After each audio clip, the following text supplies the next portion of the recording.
Brought to you by TechnoSpark 20 series smartphones.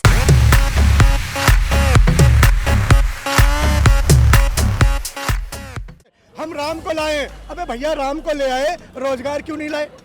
किसने आपके हाथ बांधे थे रोजगार?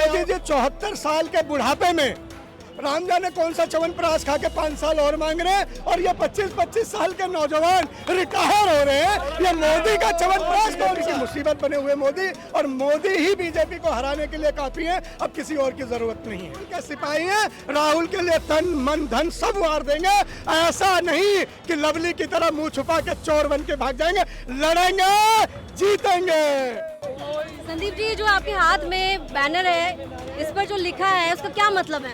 इसका मतलब यह है बहन जी कि जब मणिपुर में मेरी बेटियों की इज्जत को तार तार किया जा रहा था, नोच नोच के उनके कपड़े उतारे जा रहे थे और उन्हें नंगा घुमाया जा रहा था, तो दुर्योधन और दुशासन बने, मोदी और साथ चुप रहे। मणिपुर पे सिर्फ 3 सेकंड बोल पाए मेरे प्रधानमंत्री, लेकिन आज गले में चमकता हुआ मंगलसूत्र सबके गले में दिख रहा उन्हें। वो ताली और थाली बजवाने वाले, दिया दिवाली बजाने वाले फिर से अपने प्रिय टॉपिक पर आ गए हैं। हिंदू मुसलमान करेंगे, औरंगजेब को ढूंढ के लाएंगे, बहनों के गले के मंगलसूत्र को झांकेंगे और फिर कहेंगे कि अब की बार 400 पार। लेकिन ये बताते नहीं 400 पार पेट्रोल करेंगे, डीजल करेंगे, आलू करेंगे, गोभी करेंगे, तरोई करेंगे, क्या करेंगे नहीं बताते, क्योंकि वो न पहलवान के हैं, न जवान के हैं, न किसान के। पहलवानों को ब्रजभूषण दे दिया, जवानों को अग्निवीर का तीर दे दिया, किसानों का बली वाला बिल दे दिया, और पुलवामा में शहीदों को आरडीएक्स दे दिया। किसने दिया? ये जांच का विषय है, बताना चाहिए। क्यों हुए मेरे भाई शहीद?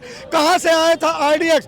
जाके द्वारिकाधीश में समुद्र के गहरे में मोरपंख उगाते हैं, आरडीएक्स का पता नहीं लगाते। कहते हैं ना जोर शोर से हम राम को लाए। अबे भैया राम को ले आए, रोजगार क्यों नहीं लाए? किसने आपके हाथ बांधे थे रोजगार ले आओ? क्यों नहीं लाए? आज मोदी जी 74 साल के बुढ़ापे में राम जाने कौन सा च्यवनप्राश खा के 5 साल और मांग रहे हैं, और ये 25-25 साल के नौजवान रिटायर हो रहे हैं। ये मोदी का च्यवनप्राश कौन सा च्यवनप्राश है?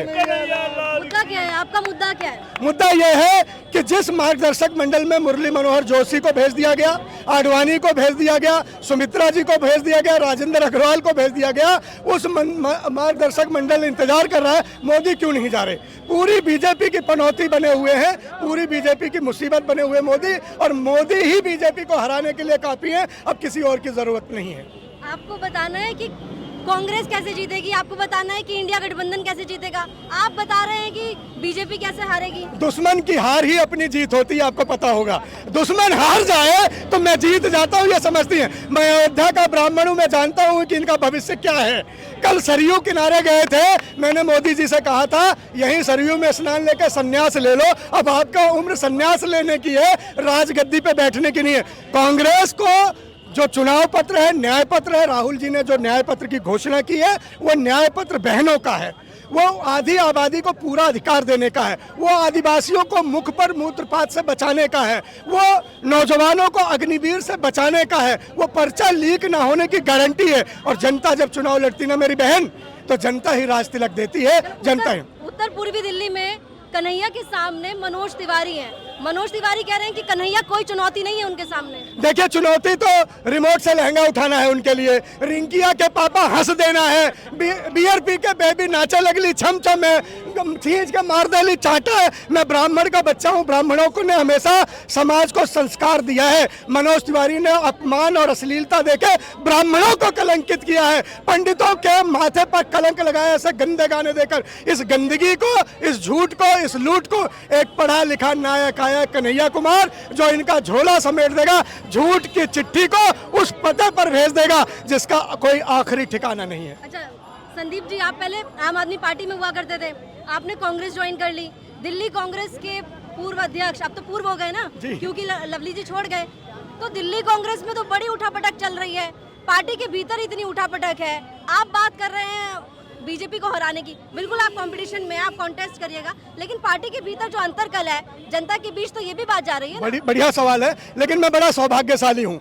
मैं आम आदमी पार्टी से कांग्रेस में आया, पूरी आम आदमी पार्टी अपने साथ खड़ी कर दी। देखो पीछे हमारा गठबंधन हो गया, वो पूरा चले आए खींचे खींचे। आपने कहा, दूसरा सवाल ये था कि लवली जी छोड़ के गए। लवली जी दिल्ली के पलटू राम हैं, ये आप भी जानती है। वो नीतीश कुमार के गिलास का एक दिन जूठा पानी पी लिए तो नीतीश कुमार जैसा हो गए, आज यहाँ कल वहां पर हो सकता है चुनाव खत्म होते ही जलील हो के बीजेपी से फिर लवली यहीं खड़े हो। लवली का कोई दीन ईमान धर्म नहीं है। और मैंने कल एक नारा लिखा था कि राहुल के सिपाही लड़ेंगे और डरने वाले भागेंगे। जो ईडी सीबीआई सीडी से डरते हैं वो भाग गए साहब। हम राहुल के सिपाही हैं, राहुल के लिए तन मन धन सब वार देंगे।